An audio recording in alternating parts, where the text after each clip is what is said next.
வாழ்க வையகம், வாழ்க வையகம், வாழ்க வளமுடன். அனைவருக்கும் என் பணிவான அன்பு வணக்கங்கள். இன்றைய சிந்தனை போரில்லா நல்லுலகம். உலக சமாதான திட்டத்தில் மகரிஷி போரில்லா நல்லுலகம் என்ற தலைப்பிலே அவரால் கொடுக்கப்பட்ட விளக்கங்களை நாம் சிந்தித்து விளங்கிக் கொள்ளப் போகிறோம். இது இறுதி வரை கேளுங்கள். சப்ஸ்கிரைப் பண்ணுங்கள், பெல் ஐக்கானை கிளிக் பண்ணுங்கள். வாருங்கள் சிந்தனைக்கு செல்வோம். கற்களை எறிந்து கற்களால் கிழித்து மனிதனுடன் மனிதன் சண்டையிட்டது ஒரு காலம். வேலும் வில்லும் வாளும் ஏந்தி குதிரைகளில் யானைகளில் சென்று மனிதனுடன் மனிதன் போரிட்டு அழிந்தது ஒரு காலம். துப்பாக்கிகளாலும் பீரங்கிகளாலும் குண்டுகளை வெடித்து மனிதனை மனிதன் அழித்தது ஒரு காலம். இருந்த இடத்திலிருந்தே விஷப்புகை மூலம், அணுக்கதிர் மூலம் ஒரே ஒரு நொடியில் லட்ச மனிதர்களை அழிப்பதற்கு ஆயத்தமாகிக் கொண்டிருக்கிறது இக்காலம். அழிப்பதும் மனிதன், அழிவதும் மனிதன். ஆயிரம் ஆண்டுகளாக இந்த அழிதலும் நிகழ்ந்து கொண்டுதான் இருக்கிறது. மனிதரின் அறிவு விரிவடைந்து அறிவின் விரிவால் புதிய வளர்ச்சிகள் வந்தன. உணவும் உடையும் உறவும் சூழலும் அனைத்து மாற்றங்கள் பெற்றன. ஆனால் மனிதர்க்குள்ளே எரிந்து கொண்டிருக்கும் போர் குணம் மட்டும் மாறவே இல்லை. போர் குணமானது குறைந்தது அழிவதற்கு பதிலாக மிக கூர்மை பெற்று மிக கொடுமையாக ஒரே நொடியில் லட்ச மக்களை அழிக்கும் வகையில் குரூரமாக வலிமை பெற்று வருவதை காண்கின்றோம். இது மனிதனை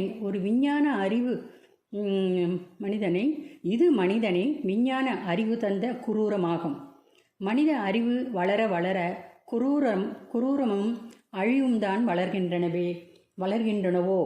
போர்க்காலங்களில் மட்டும் போர் வீரர்களிடம் மட்டும் நிலை கொண்டிருந்த வெறி உணர்வு இப்பொழுது வீதிகளில், வீடுகளில், தொட்டில் குழந்தைகளிடம் கூட வந்து நிற்கிறது. இந்த யுத்த பயத்தை யார் போக்குவது?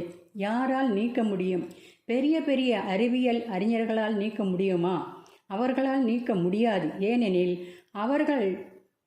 அவர்கள்தம் அறிவுதான் அணு ஆயுதங்களை உருவாக்கி கொண்டிருக்கிறதே.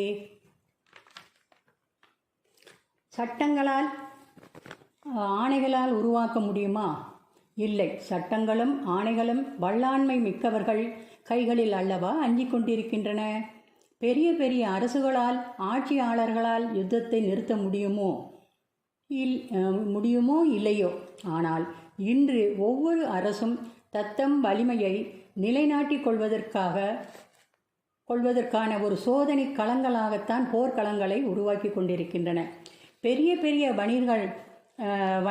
வணிகர்களால் யுத்த பயத்தை நிறுத்த முடியுமா என்றால் அவர்களாலும் முடியாது. அதாவது பெரிய வணிகர்களால் யுத்த பயத்தை நிறுத்த முடியுமா என்றால் அவர்களாலும் முடியாது. ஏனெனில் அவர்களுடைய லட்சியமே போர்க்களங்களில் பயன்படும் ஆயுதங்களை உருவாக்குவதுதானே. அல்லது உற்பத்தி செய்யப்பட்ட ஆயுதங்களை பிரயோகிப்பதற்கான அல்லவா உருவாக்க முயன்று கொண்டிருக்கிறார்கள்.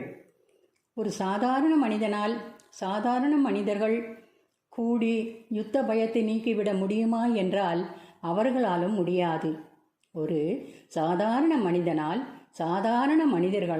மனிதர்கள் கூடி யுத்த பயத்தை நீக்கிவிட முடியுமா என்றால் அவர்களால் முடியாது. ஏனெனில் அவர்கள் யுத்த பயத்தால் தங்கள் மூச்சையும் அசைவையும் அடக்கி கொண்டல்லவா ஒடுங்கி கிடக்கிறார்கள். பிறகு யாரால் எப்படி இந்த யுத்த பயத்தை நீக்குவது சாத்தியமாகும்?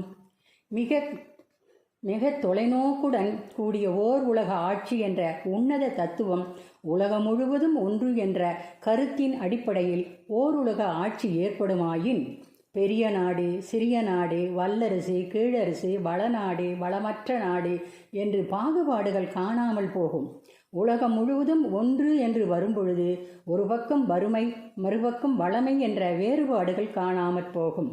எனது நாடு, உனது நாடு என்ற பார்வை விகற்பங்கள் அழிந்து போகும். ஜாதி, மொழி, இனம், குலம், வட்டாரம் என்பனவற்றின் அடிப்படையில் எழுந்தோங்கும் ஆதிக்க குரல்கள் இல்லாமல் போகும். ஓர் உலக ஆட்சியினால் யுத்த பயம் ஒழிந்துவிடும். போர் ஒழிந்தால் வீரர்களும் பொருட்களும் நற்சேவைக்காம். பார் முழுவதும் ஏழ்மை போகும், பண்பாடு சிறந்தோங்கும், சீர்திருத்த வாழ்வு அப்பொழுதுதான் சிந்திக்கும். சிந்திப்பீர், சிந்திப்பீர், சிந்திப்பீர்.